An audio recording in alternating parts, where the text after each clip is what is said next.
और सबसे अहम खबर के साथ शुरुआत करते हैं। यूपी में ब्राह्मणों पर सियासत तेज हो गई है। ब्राह्मण संगठन के प्रदेश अध्यक्ष और मेयर के पीआरओ का ऑडियो वायरल हुआ है। मेयर को 5000 ब्राह्मणों के साथ घेरने की चेतावनी दी गई है। अतिक्रमण के खिलाफ व्यापारियों में रोष नजर आ रहा है। अतिक्रमण के खिलाफ अजय द्विवेदी पर कार्रवाई कर रही है और लगातार व्यापारियों का रोष सामने आ रहा है इस अतिक्रमण पर। तो ब्राह्मणों पर सियासत तेज हो गई है।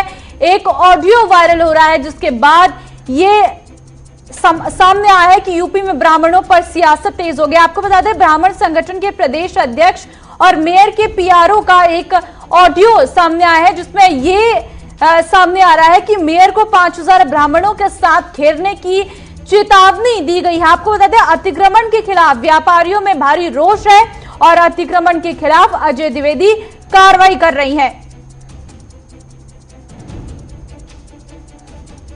तो मेयर को 5000 ब्राह्मणों के साथ घेरने की चेतावनी दी गई है और ब्राह्मण संगठन के प्रदेश अध्यक्ष और मेयर के पीआरओ अनुपम से बातचीत का ये ऑडियो वायरल हो रहा है, जिसके बाद अब ये कयास लगाए जा रहे हैं कि यूपी में ब्राह्मणों पर सियासत पूरी तरीके से तेज हो गई है।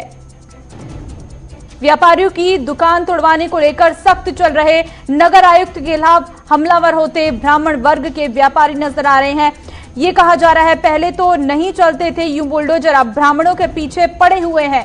तो ये सब बयान सामने आ रहे हैं जिसके बाद से ये सामने आ रहा है कि यूपी में ब्राह्मणों पर सियासत तेज होती नजर आ रही है और ब्राह्मण संगठन के प्रदेश अध्यक्ष और मेयर के पीआरओ का ऑडियो भी एक वायरल हो रहा है। आपको बता दें, अतिक्रमण के खिलाफ अजय द्विवेदी कार्रवाई कर रही हैं और अतिक्रमण के खिलाफ व्यापारियों में भारी रोष है।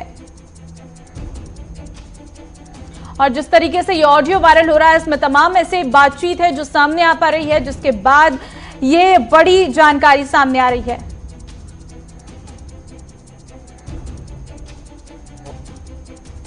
हेलो हेलो, अनुपम जी।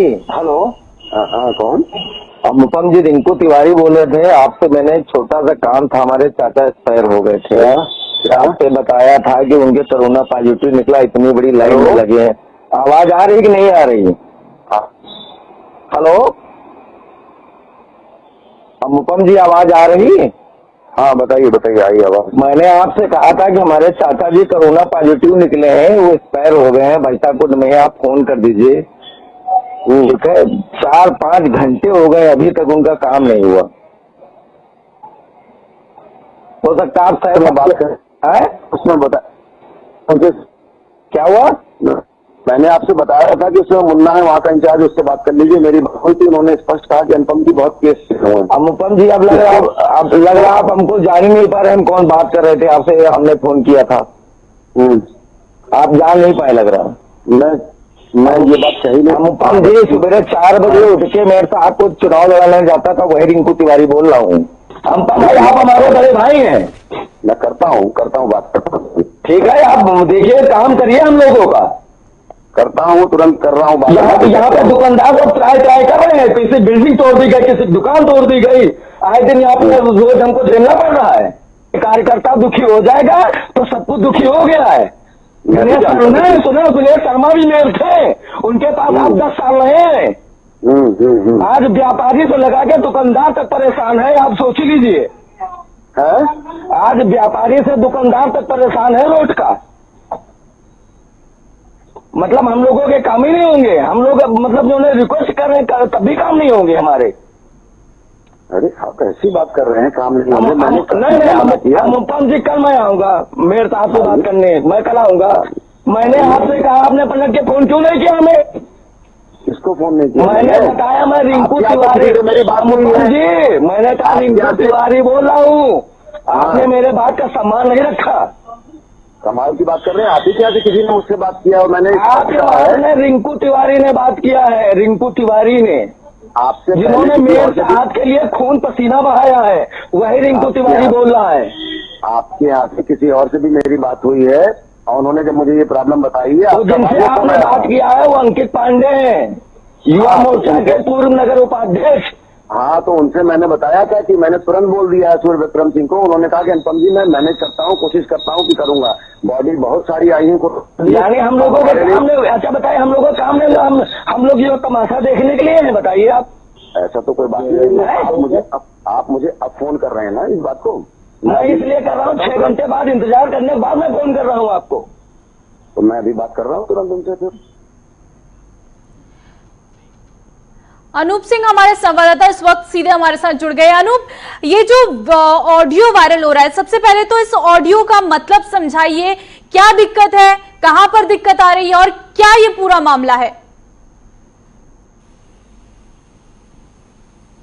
देखिए ममता, बहुत ही हालात खराब हैं क्योंकि लखनऊ में जिस तरीके से कोरोना संक्रमित लोगों की मौत हो रही है, लगातार जो शवगृह हैं, चाहे भैंसाकुंड की बात करें या गुलाला घाट की बात करें, वहां लगातार लाइन में खड़ा होना पड़ता है। अब वो दिन आ चुका है लखनऊ में, राजधानी में, कि अपने जो परिजन हैं उनकी अगर डेथ हो जाती है कोरोना से तो उनको लाइन में खड़ा होना पड़ता है। अब वो कार्यकर्ता जिसने मेहनत की और मेयर बनाया, मेयर के लिए लगातार वो दिन रात उसकी जो वॉइस रिकॉर्डिंग आपने सुना होगा कि रिंकू तिवारी जिस तरीके से अपनी वो बात कर रहा है, ये जो वर्तमान महापौर संयुक्ता भाटिया के पीआरओ से बात हो रही है, वो कह रहा है कि हमने जो जिस समय चुनाव हुआ था उस समय कितनी उसने मदद की थी, लेकिन आज उसके चाचा की मौत हो गई कोरोना संक्रमित जो होने के बाद। उसकी जो वो लगातार लाइन में खड़ा है सुबह से और उसको मदद मांग रहा है कि किसी प्रकार से यहाँ पर किसी को फोन करके या फिर यहाँ पर जो शवगृह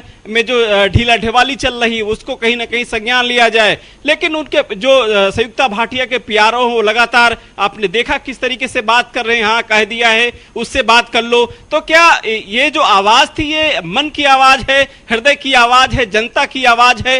ये वाकई हकीकत लखनऊ की है कि इस समय अगर 100 गृहों की बात करें या फिर वहां भी लाइन लगी है, या फिर भैंसाकुंड की बात करें जहां अंतिम संस्कार के लिए वो लोग जाते हैं वहां भी लाइन लगी है। क्या किसी ने सोचा नहीं था ममता की लखनऊ में भी एक दिन ऐसा आएगा कि अंतिम संस्कार के लिए भी लाइन में खड़ा होना पड़ेगा? बड़ी ही विभत्स जिस तरीके से ये वारदातें, ये जो नजारा सुनने को मिल रहा है, देखने को मिल रहा है, लगातार लखनऊ में कोरोना संक्रमित लोग लगातार मिल रहे हैं। कल की और 24 घंटे की बात करें तो 1006 कोरोना संक्रमित खाली लखनऊ प्रदेश की राजधानी में मिले थे ममता। वो राजधानी जहां पर मुख्यमंत्री रहते हैं, वो राजधानी जहां पूरा सिस्टम यहीं से चलता है, वो राजधानी जहां स्वास्थ्य विभाग के आला अफसरान रहते हैं और यही से पूरा सिस्टम पूरा उत्तर प्रदेश का चलता है। तो ऐसे राजधानी में आप अंदाजा लगा सकती हैं कि किस तरीके से अगर कोरोना संक्रमित को नया रिकॉर्ड बना रहा है तो यहाँ मौतें भी लगातार बढ़ रही, मौतें में इजाफा हो रहा है। और खासकर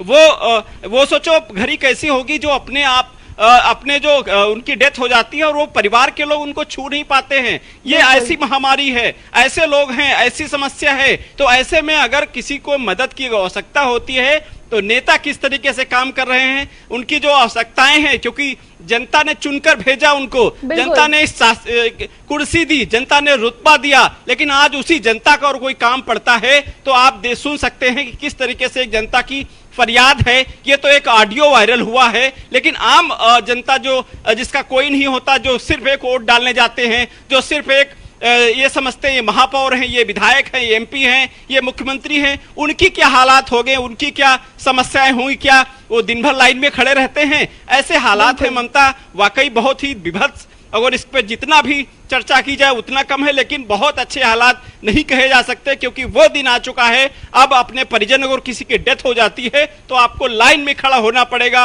अंतिम संस्कार के लिए।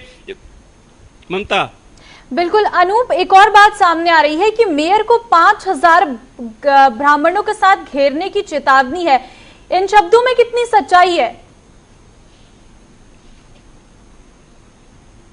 देखिए ममता, उत्तर प्रदेश में इस समय ब्राह्मण का जो समाज है वो कहीं ना कहीं अपने आप को ठगा महसूस कर रहा है, वो अपने आप को दबा कुचला महसूस कर रहा है। आपने देखा होगा कि राजनीति में किस तरीके समाजवादी पार्टी ब्राह्मणों को लुभाने के लिए जिस तरीके से मूर्ति की बात करी, परशुराम की मूर्ति लगाएंगे, तो मायावती ब्राह्मणों को अलग लुभाने में लगी हैं। तो कहीं ना कहीं ब्राह्मण अब इस समय अपने आप को ठगा महसूस कर रहा, वो कह रहा है कि अब क्या चुनाव होगा या फिर संयुक्ता भाटिया जो महापौर हैं उनको घेरने के लिए कहीं ना कहीं ब्राह्मणों जिस तरीके से साथ दिया था, वो कहीं ना कहीं उनको कटेगा और आने वाले समय में हो सकता है ऐसी दिक्कतों का सामना करना पड़े।